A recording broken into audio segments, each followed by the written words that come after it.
to do this without the visual aids. And that was the clap so that I know to cut this part off at the beginning. So AMD released new drivers for their GPUs.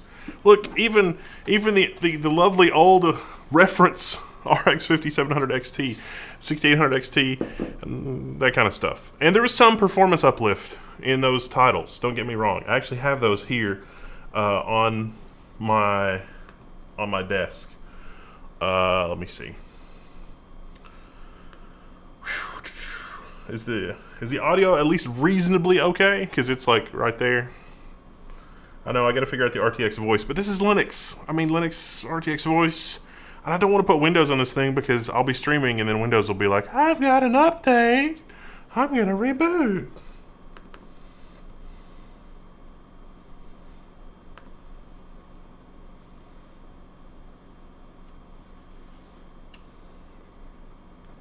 Yeah, it's live. It's super live. It's, low production values live. So, hey, I saw DJE in the chat. Come back. Join us. I know, but we're working on it.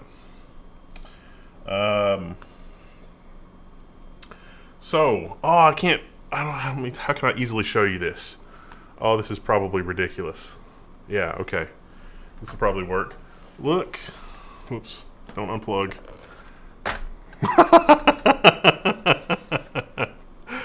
Oh my goodness. So the new Adrenalin drivers are out. And by show of hands in the chat, how many are rocking Team Red graphics cards? Did you get the new Adrenalin drivers? Because there's a lot of new Adrenalin drivers. Let's see there. We're back to the wide shot here. Yeah, so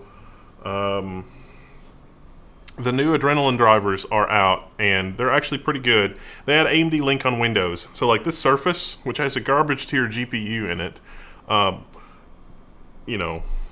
well, actually not this particular Surface. You need AMD on both sides. But if you've got AMD, Vega APU, you can stream through AMD Link, and it actually works really well. One of the things that it does, which I actually had a lot of fun with, Broforce? You can play Broforce with your friends, even though it's not multiplayer, by streaming multiplayer games. So that's actually a thing that you can do. It also has a better crash reporter, and I did a bunch of benchmarks, which are here on the screen, that is being problematic for me to show you. But yeah, check that out.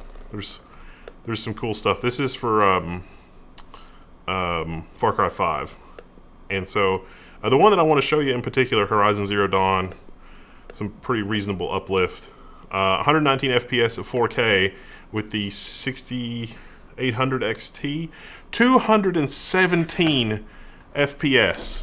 Oh, and I've lost the power. I've got to go get that.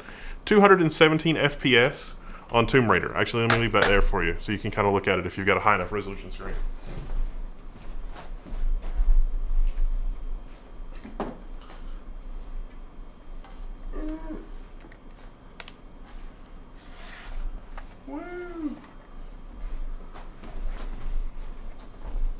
Super well prepared.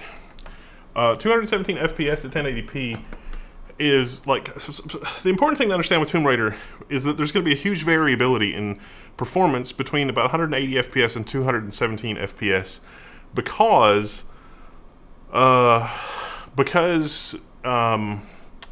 the game engine is what's going on there. It's not really so much your GPU.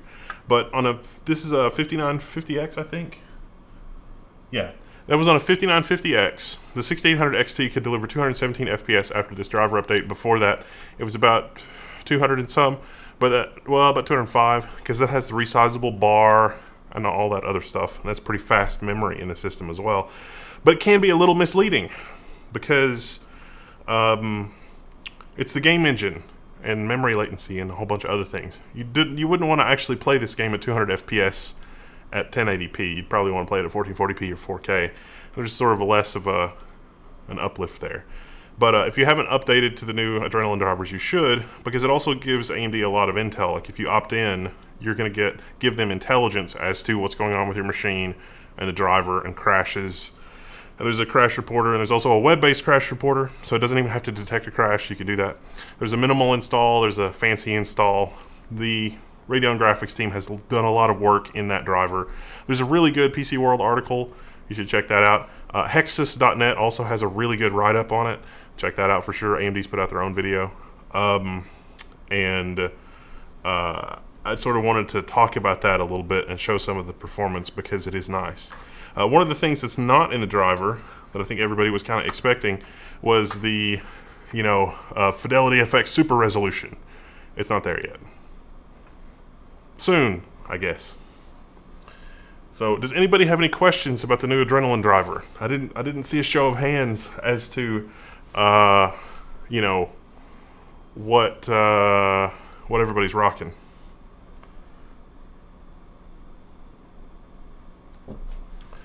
Woo!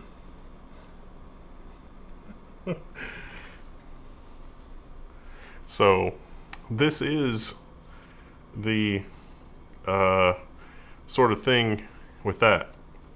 Now, the other thing that I've got going on that you're going to want to stay tuned to get subscribed for is I've got a ton of content coming for Threadripper Pro. Threadripper Pro. That should be right side up, hopefully. Let me just get the preview on YouTube. Yeah, so Threadripper Pro. 16, 32, 64 cores. The 32 core system is in Megadesk right now, and it has 512 gigabytes of memory. But we also have an assortment of EPYC CPUs, and some of the missing ones are in systems right now. These are sort of disruptive. Intel's launched their CPUs, their new 10 nanometer CPUs, and that's all well and good.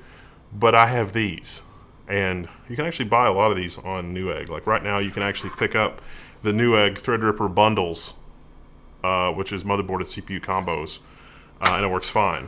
I'm using the Asus WRX80 motherboard right now, which, by the way, this is the nicest motherboard that I have ever owned. It has 7 X16 slots because it's 128 PCIe lanes. And so this plus Adrenalin plus drivers plus benchmarks, you can imagine there's a lot of exciting things going on. But I want to know more about the kind of stuff, the kind of performance that you want to see, and especially if you've got a workload that's going to use 32 or 64 cores, let me know. And here's one of the new F series EPYC CPUs. This is the 72F3. So the F is frequency optimized. These are insanely fast, which is not something that you normally see in a server CPU. Normally they're packing in cores, like clock speed. These are clock speed, and they're disruptive as a result of that. But it also means that you can do things that are latency sensitive, latency dependent. So when we're talking about Tomb Raider running at 217 FPS, a server CPU could do that. And historically, that's not really been true.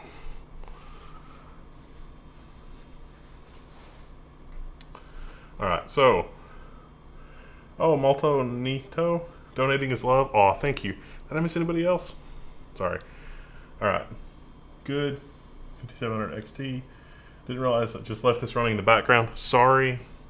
Thank you for your promotion of Linux. I encourage you. Oh, yeah. Phoronix. You got to check this out. Phoronix has the ray tracing benchmarks. I had a little different results than they did experimenting with it.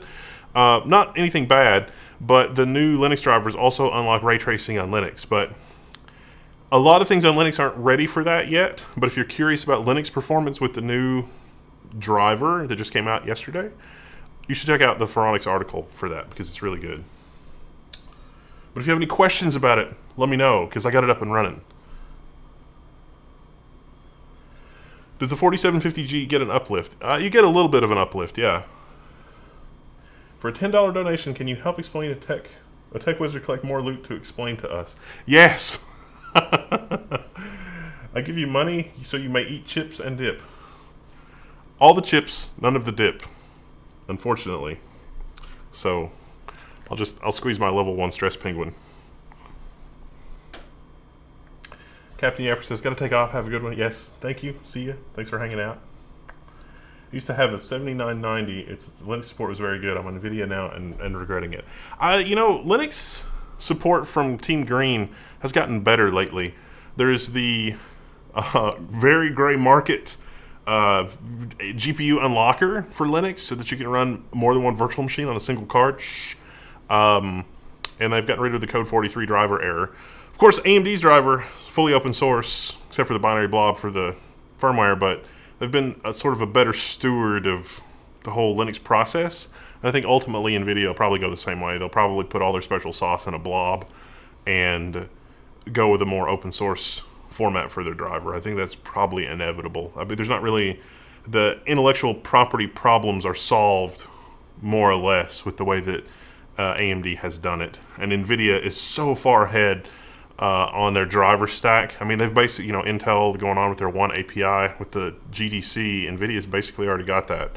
And so things are looking mighty intimidating right now if you're anybody else looking at that CUDA plus, plus things, plus ARM, plus some of the stuff that they showed off, plus everything else. It's like, oh, we've gone from an 800-pound gorilla to a 1,600-pound gorilla. Okay, nice. You need a lot of programmers to keep up with that. If Intel and AMD weren't kind of frenemies right now, it really would make a lot of sense for Intel and AMD to get together on the graphics front against Team Green, because if they don't, Team Green's going to just...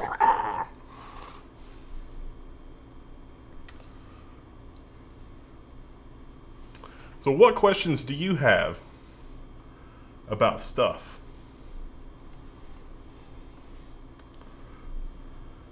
Compare compiling performance between 64-core Threadripper 4-channel memory and 64-core Threadripper Pro with 8-channel memory. Does 8-channel memory help with compiling? Not really. So I've already done that benchmark. If you check out my GitHub, I've got the open embedded build from that. That was in another video. I've probably just got to organize this stuff a little better. The memory bandwidth doesn't really help a ton. It's really down to cache. And so having 64 cores worth of cache will help you if you can keep the system busy. But one of the things with Open Embedded is that to keep all of the CPU cores busy, you got to spawn more threads, which puts more pressure on memory. So if you do go with a 64-core Threadripper non-Pro, you need to get the full 256 gigs of memory. But on the Threadripper Pro 64-core with 512 gigs of memory. This one's not in the video yet. You are using about 350 gigabytes of memory with the full open embedded compile at the sweet spot between busy cores and minimum compile time. And so you can move the compile time from like an hour and 10 minutes to about 42 minutes with open embedded, going from Threadripper to Threadripper Pro. And it's really just because you've got a bigger disk cache.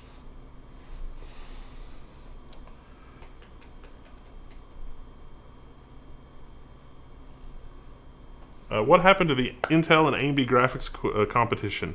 That is for laptops, and that is over, as far as I know.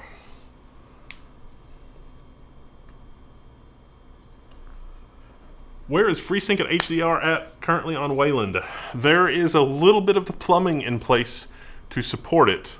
Believe it or not, NVIDIA has actually provided a lot of stuff that is ultimately going to be repurposable for FreeSync type stuff, which is awesome. I wonder if that was some of their hesitation.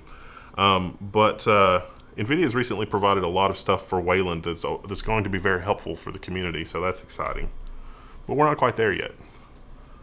Faye says, hey, I've been watching you since the dark times, and when you were faceless and voice. I love your content. You've helped me learn to build computers and how to make my own router and just improve my overall computer knowledge. Thank you. I would like to do more of that. I'm not particularly good at making videos yet, but I am still trying to learn. Are there any mid-range ARM servers in the market? Mid-range? No, not really, but the 4 gig, 8 gig Raspberry Pis, I mean, you can run VMware on those now, I think.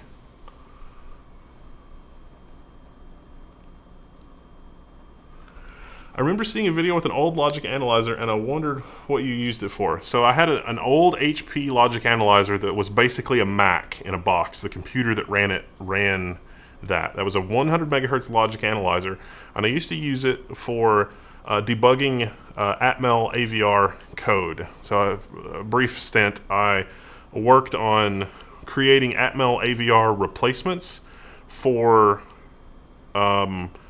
components that were designed with discrete logic that would kind of do drop-in replacement. So I would take something that was obsolete. This is part of what my thesis was about.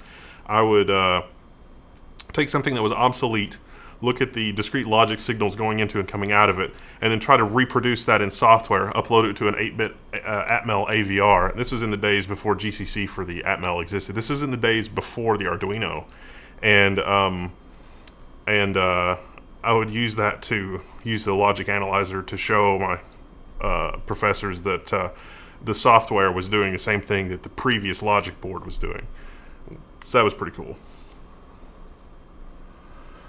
Adil Zia says, do you have any advice for a person with social anxiety thinking about jumping from corporate DevOps SRE and doing consulting instead? Yeah, so I'm probably not the best person to give you any advice there. The best, it's pretty obvious that I have, there's some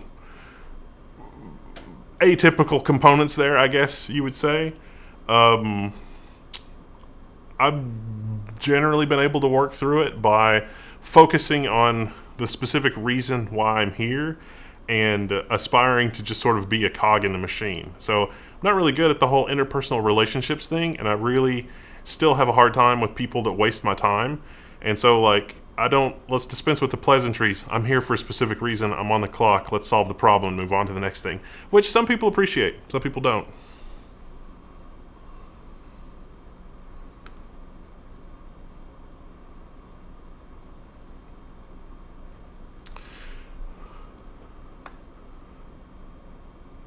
Is there any other OS that you run on a Raspberry Pi other than Linux? No, not me personally. I agree with FAI. Thanks for all the hard work. Oh, thank you. You're very welcome.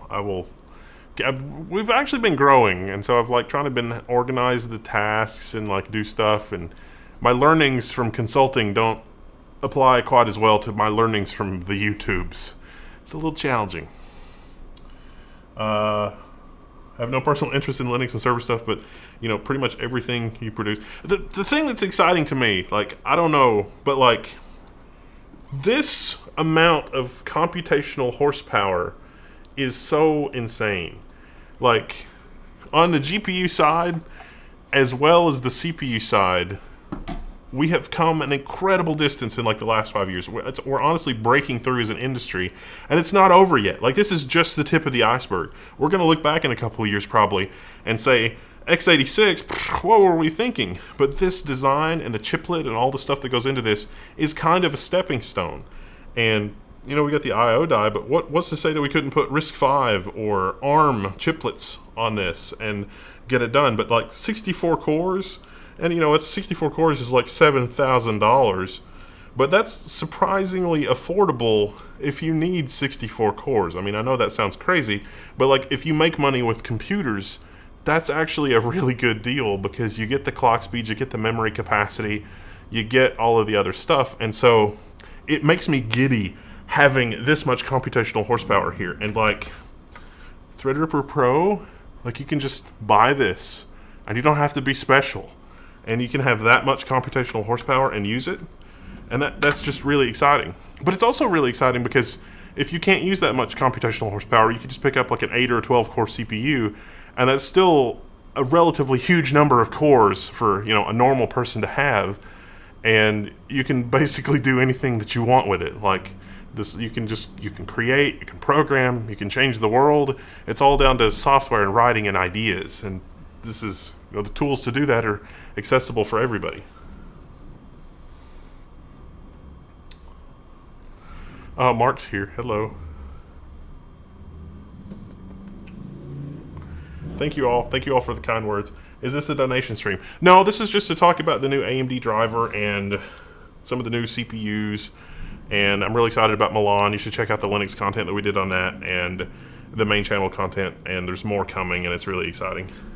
Eric Ritchie says, Kyle Bitwood was wearing a level 1 t-shirt in his last roasting video. I thought it was great. Oh, I didn't see that. I need to go check that out. That's amazing. Do you think the frequency models of server CPUs has to do with a legitimate use case or just to evade per-core licenses? It is 100% to evade per-core licensing. Well, okay, not completely. There's this thing called Amdahl's law, which, in this room, if we had a painter that could paint it in an hour, could 64 painters paint it in like 2 minutes? And the answer is no. It would be a huge mess of paint.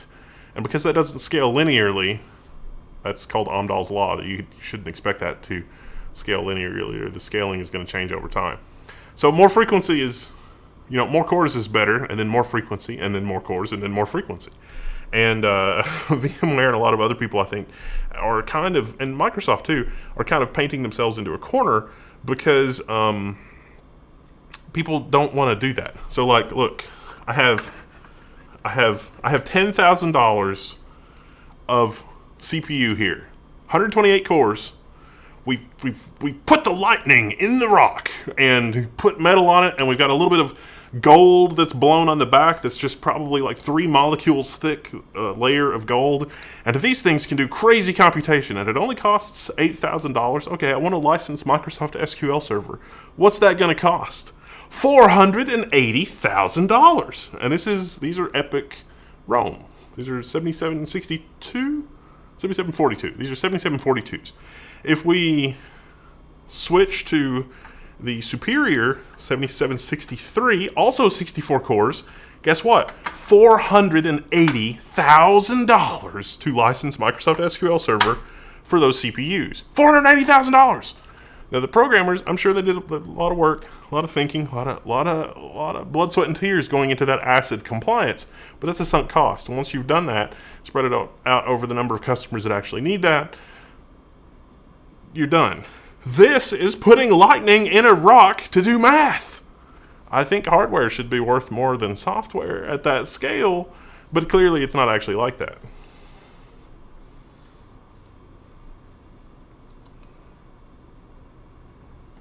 Is AMD working on improving FFmpeg support in Linux? I just want to get a GPU and a Jellyfin server, but I don't want NVIDIA. It's still kind of DIY, unfortunately. I don't know if it's a talent shortage or what, but the mechanical pieces for excellent transcoding and encoding is there on Navi and on Big Navi. It's actually very good in the silicon, but the software is very, very difficult to access on the open source side. And I'm not sure if it's because they've been burned or just, it's like one of the Myers-Briggs things where it's like, we've put a type A with a type B and now they're mad at each other. It's got to be something like that because the mechanical pieces are there. It's just the Linux experience is not as good as it could be. And I feel like maybe a diplomat would fix that. Will XCP-NG take off as a VMware replacement? So it's funny you mentioned that.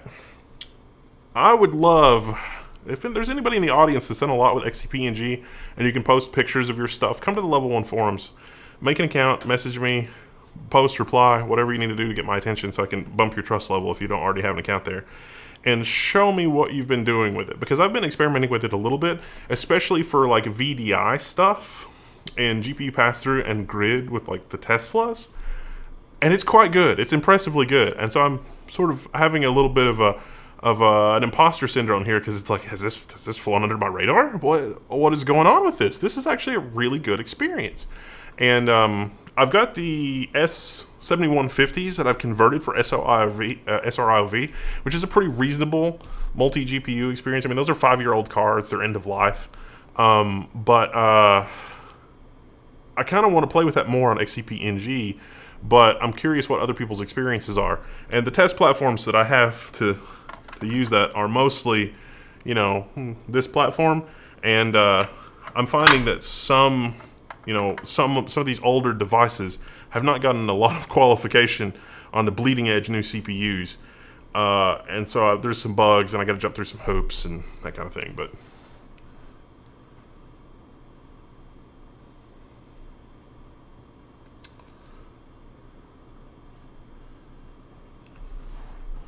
do we ever consider going on any ASIC design project? Not that wasn't academic. I mean, the FPGA thing, like, that's a thing. Does that count? I mean, you can, but, did I miss somebody? No. What else we got going on here? what is your feeling about the WSL GUI? I know, and how is the house remodel coming? Any new videos? The house remodel turned out really well. There's the one video, somebody will probably link it in the chat, that has me pulling GPUs out of the oven. That was my kitchen being done, basically. So the only thing left to do with the house is really just a few little software things and clean up unpacking boxes.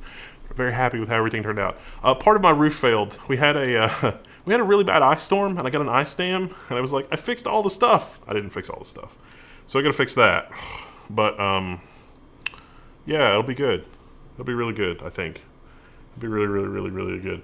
TrueNAS scale, yes, that's been in the queue for a while. They keep fixing. I'm like, oh, it's great, but here's all the bugs, and then they fix it, and then it's like, okay, I'll reshoot that. TrueNAS scale is a lot of fun to play with. If you get the whole like TrueNAS, like you got to play with it a little bit to learn how they think about things. TrueNAS scale is really quite good. Oh yeah, WSL. So I think WSL is kind of bringing Linux to the masses. It's good. If that became the command line environment for Windows, I could live with that. That would be fine. Is StoreMI 2.0 worth using? I have a 512 NVMe and 8 terabytes of Rust. So StoreMI 2.0, two big changes. One, it's a read-only cache, no more write cache. So it is very safe to use in unusual circumstances. I would rather have the performance and take the risk, but I do backups mostly. So probably that's the best choice for most people. Primo Cache is another good software solution you should take a look at because it offers a write cache. But if your machine uncleanly shuts down or you get a blue screen of death, it can lead to data corruption.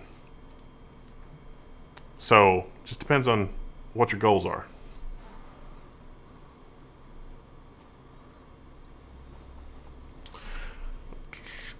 $512 gigs of NVMe or 8 terabytes of Rust. Yeah, StoreMI 2.0 is probably worth it. Primo Cache would probably be a little bit better of an experience, but you take the chance on data loss. But it probably doesn't matter with Steam, because if you do get a corruption, you just got to scan the game for corruption and re-download it. So, Rick James says, "We can do more videos on TrueNAS." Yes. Do you know what AMD's stance is on SR-IOV and consumer GPUs? Why are they not doing it? Okay. So a lot of people, like, I'm a big proponent of SR-IOV, but here's the thing you got to understand about SR-IOV. It's basically obsolete technology at this point. I mean, not really. I'd like to have it, but it's complicated. So the idea with SR-IOV is that, look, you don't have to do anything as a GPU manufacturer. You can just turn it on and then let us software people figure it out. It's one approach. It's fine. Intel's approach with GVTG, that is a technology that gives you a similar functionality to SR-IOV, but it's a little bit more up the software stack than hardware. SR-IOV is like actually emulating devices at the PCIe level, which is not really emulation, but you know, that's pretty low level. GVTG moves that up a little bit, so it's a little bit more runtime dynamic. And you can theoretically implement software that would split your GPU in half when you've got two things running, and then when you've only got one thing running, it'll use your whole GPU. But the reality is that that's kind of hard. So the implementations of GVTG in the Xeon E3 is it just does a hard partition, kind of like how SR-IOV works. So like those 7150s, like half or a quarter of a 7150, it's not really super impressive. I mean, whoa, 60 FPS, 720p, 4 different streams on a single GPU, okay. I mean, the Teslas with NVIDIA Grid, which is proprietary, but it's another different kind of piece of software, also hard partitions, can do 1080p 60 times 4 on a 32 gigabyte V100, which is great. That's what I want. That's exactly the level of performance that I want. But in order to do that, I have to subscribe to Grid. And as a one-user Grid solution, it's like $125 a year, and there's this nasty license agreement where I agree not to do a whole bunch of things. So I haven't actually personally done it, at least when I've been sober, let's say. So I haven't not agreed to those terms, but NVIDIA Grid is actually really good software, but it's proprietary AF. And the new Ampere stuff is SR-IOV capable, theoretically, but I have yet to lay hands on one of those cards. I'm working on it. I've got a line on an A6000 that we can do some SR-IOV testing on, but it's going to be a little convoluted and a little difficult. There's going to be some details and some gotchas and some other stuff.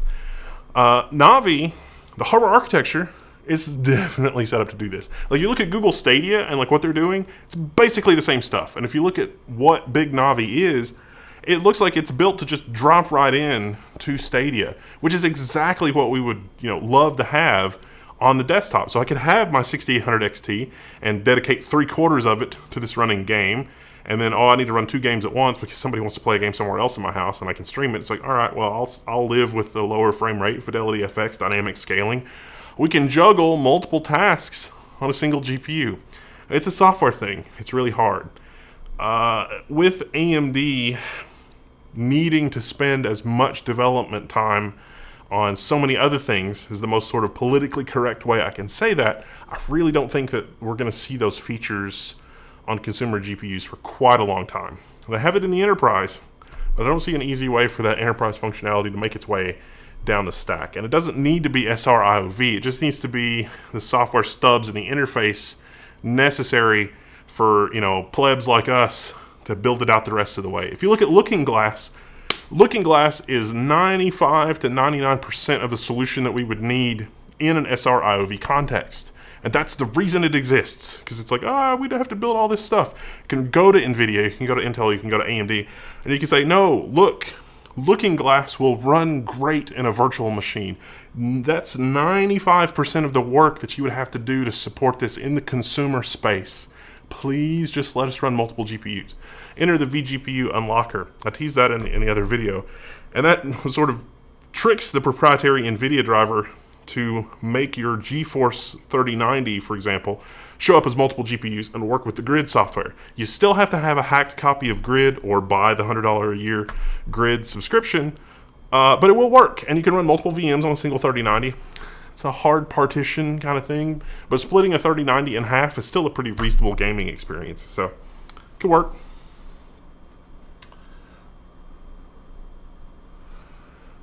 Woo! Mark says you have a line on A100 MIG as well. $1 million. No, on today's episode of Irresponsible Spending, it was a 1.6 terabyte Intel 5800X Optane. Man, my eyes are watering from that. I'm having palpitations. Whew, 1500X 1.6 terabyte is spicy meatball. That's the new Optane drive. If you're not in the loop, the new Optane drive is very fast, very PCI Express 4.0, very low latency. It's about half the latency of NAND flash, and I think that's one of the places where Rocket Lake is going to shine. So Rocket Lake has got really amazing I/O latency, but it didn't translate to FPS for games, even with Team Red, which I was really expecting. I was really expecting to drop a 6800 XT in a Rocket Lake machine with this new driver and get really incredible performance, and it didn't happen. And I haven't figured out exactly why yet. I mean, it's good performance, don't get me wrong. It's really good. It's just like the 5950X and the 5800X are just a little bit better. But the latency profile on Rocket Lake for I/O, if you look at like the PC Mark benchmarks for office productivity, it's very good. Atesh Tarsha, thank you. When is level 1 gonna get the wafer scale CPU? We have Dr. Tech Potato for that.